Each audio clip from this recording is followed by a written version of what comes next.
कालच दीपकच्या शेजारच्या बंगल्यात नवीन फॅमिली भाड्याने राहायला आली। त्यांचे सामान आत जात असताना दीपक खिडकीतून सर्व बघत होता। अचानक दीपकची नजर गेली त्या फॅमिलीतील मुलीवर। दीपकच्या तोंडातून फक्त एक शब्द निघाला, वाव। दीपक अचानक खिडकीजवळ जाऊन उभा झाला आणि बारकाईने बघू लागला। दिसायला गोरीपान, उंच आणि कलाकुसर केलेली शरीरयष्टी। इतकेच काय, पाठीवर हवेत मजा मारणारे ते लांब काळेभोर केस आणि काय ते सौंदर्य। माझ्या वयाचीच दिसते, जमलं माझं, दीपक मनात म्हणाला। दुसऱ्या दिवशी सकाळी दीपक घराबाहेर उभा होता। शेजारचे नवीन आलेले काका त्याला बाहेर दिसले। तो संधी साधून त्यांच्या जवळ जाऊन म्हणाला, नमस्कार काका, नवीन आलात वाटतं। कोण कोण असतं तुमच्या फॅमिलीत? काका म्हणाले, मी, माझी पत्नी आणि आमची लहान मुलगी मेनका, एवढीच आमची फॅमिली। दीपक हळूच म्हणाला, नावाप्रमाणेच आहे तुमची मुलगी काका। काय म्हणालास? काही नाही। कुठल्या कॉलेजला आहे मेनका? हे विचारत होतो। दीपक चाचपडत बोलला, कुठलं कॉलेज? ती नुकतीच 10वीला गेली यावर्षी।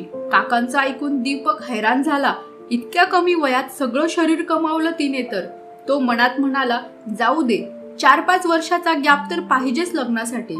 काही दिवस दीपक तिला फक्त खिडकीतूनच बघायचा आणि तिच्या सौंदर्याचा आस्वाद घ्यायचा। पण शेवटी तो दिवस उजाडला। मेनका आणि तिची आई दीपकच्या घरी आल्या होत्या। बहुधा आईनेच त्यांना ओळखीसाठी बोलावलं असेल। दीपक तर तिला दुरूनच लपून बघत होता। काही वेळा गप्पा झाल्यानंतर आईने दीपकला आणि छोट्या भाऊ गोलूला आवाज दिला। आईने मेनकाला त्यांची ओळख, हा गोलू आणि हा दीपक दादा अशी केली। आयुष्यात त्याच्या आईचा इतका राग त्याला कधीच आला नव्हता। तो फक्त मान हलवून तेथून निघून गेला। त्यानंतर दीपक बऱ्याचदा आईचे काम घेऊन शेजारच्या काकूकडे गेला। पण प्रत्येक वेळी मेनकाची तिच्या आईला एकच हाक असायची, अगं आई, हा दीपक दादा आला ग। हे ऐकलं की पुढे तिच्याशी बोलण्याची दीपकची कधी इच्छाच झाली नाही। पण हे मात्र खरे होते की तिला बघितलं की दीपक नेहमी संमोहित व्हायचा। बघता बघता 3 वर्ष गेलेत। 12वी झाल्यानंतर मेनकाचा मेडिकलसाठी बाहेरगावी नंबर लागला होता। तिच्या जाण्याच्या दिवशी ती दीपकच्या घरी आली। त्याच्या आईचा बाबांचा आशीर्वाद तिने घेतला।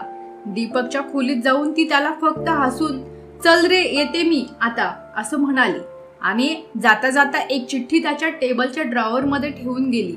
ती गेल्यावर 2 दिवसानंतर दीपकला ती चिठ्ठी दिसली। ती चिठ्ठी वाचल्यावर दीपकच्या पायाखालची जमीन हादरली। त्या चिठ्ठीत असं काय लिहिलं होतं हे जाणून घेण्याची इच्छा असेल तर व्हिडिओला लाईक करा आणि चॅनलला सबस्क्राईब नक्की करा।